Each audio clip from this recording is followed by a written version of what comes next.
ngochani kuZimbabwe. Pasina job Sikhala ngochani. Pasina job Sikhala ngochani. Pari ikoko ngango una zvakanaka. Achifemera mabugotsi navarungu vake, asi kuno kuZimbabwe we don't tolerate nonsense.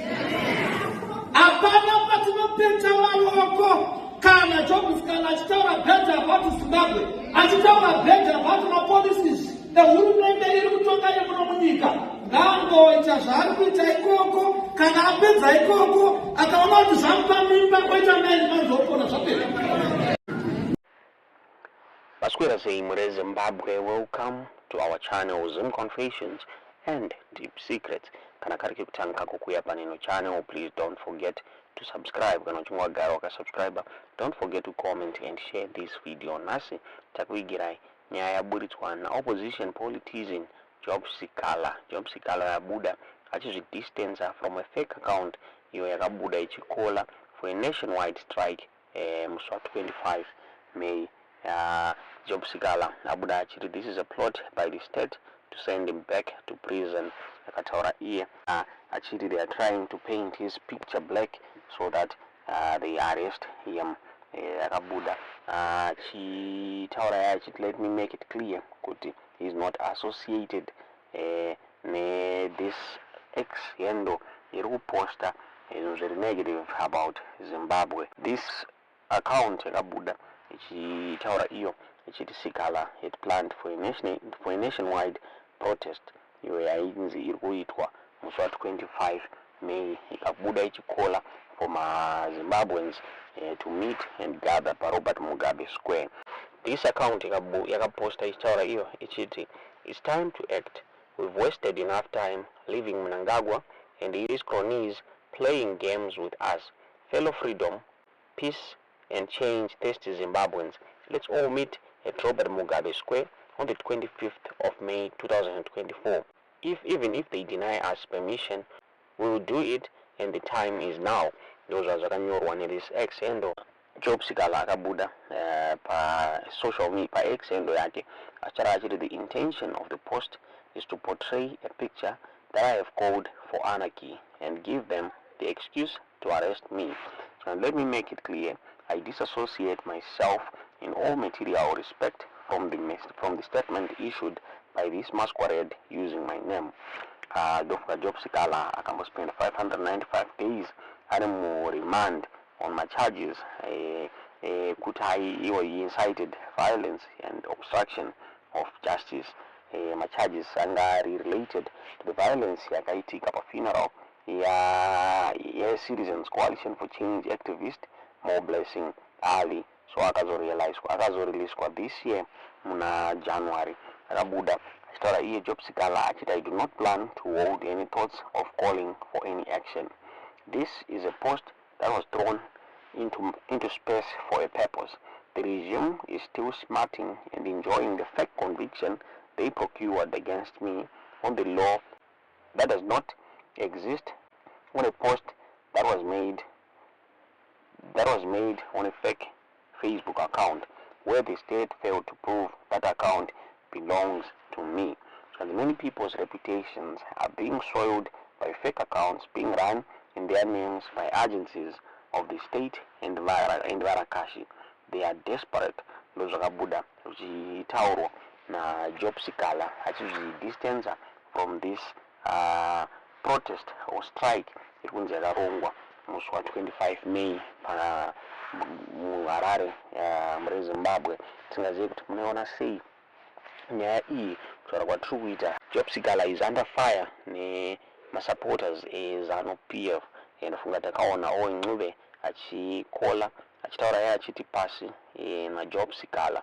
Shure mekunge Job Sikhala akapa a speech ku Geneva US now further maZanu PF officials neMaZanu PF supporters vachitaura yeye vachiti he went there kunopainta back the country muri Zimbabwe. Tisingazive kuti munoiona sei nyaya iyi. Ndofunga there is also another video Oncube achitaura yeye achiti pasi na mai Job Sikhala. So Job Sikhala is under fire, but akabuda zvakare achitaura yeye achiti is not afraid to come back to Zimbabwe zvanzi hapana chaari kutya muno muZimbabwe zvichinzi akati mupinda mujeri saka hapana chaari kutya. Akabuda zvakare achitaura achiti Ncube and ma-ZANU-PF members vaithreatena life yake muri Zimbabwe. Ndofunga news box yakabuda ichitaura iyo ichiti job Sikhala is under fire mushure mekunge the ZANU-PF Midlands Provincial Chair Edson Chakanyuka Chierenge akabuda achitaura achiti job Sikhala gay and he should stay out of Zimbabwe. Akabuda news box ichitaura ichiti ZANU-PF Midlands Province Chair Edson Chakanyuka Chierenge has denounced opposition activist Job Sikhala, saying he is homosexual or gay who should stay out of Zimbabwe. Sikhala is increasingly coming under political siege from ZANU-PF officials and supporters, attacking him for his stinging address at the United Nations Human Rights and Democracy Summit in Geneva last week. ZANU-PF has long-standing and entrenched hostile opposition against the lesbian, gay, and bisexual and transgender community. Its late leader, former President Robert Mugabe, always railed, charging that gays and lesbians are worse than dogs and pigs in terms of perverted sexuality.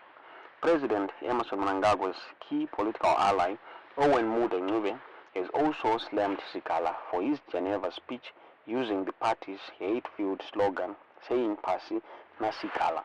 ZANU-PF slogan drips with political intolerance, hate and murder.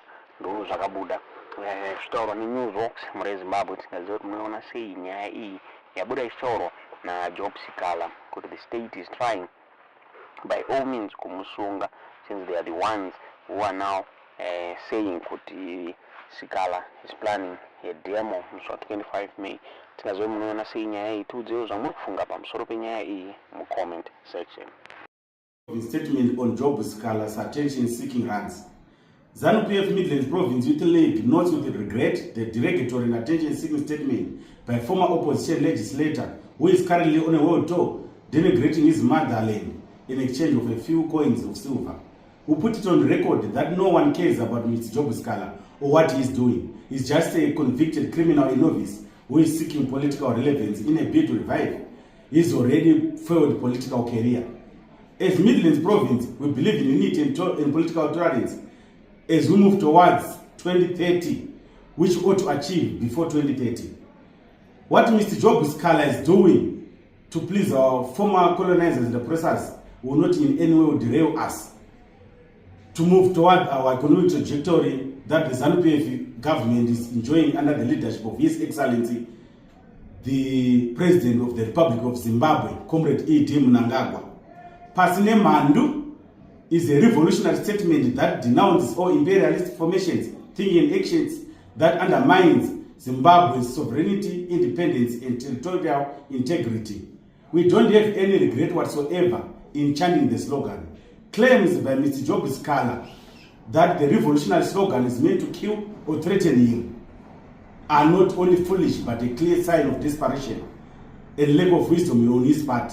The ZANU-PF Youth League in the Midlands Province would like to advise Mr. Job Sikhala to revisit his unpatriotic stance that he is using to make money and find better ways of making a living without denigrating his own country. It is very clear that Mr. Job Sikhala is trying so hard to get undeserving political asylum so that he can join others who are beneficiaries of the oppressors' feeding scheme. I thank you.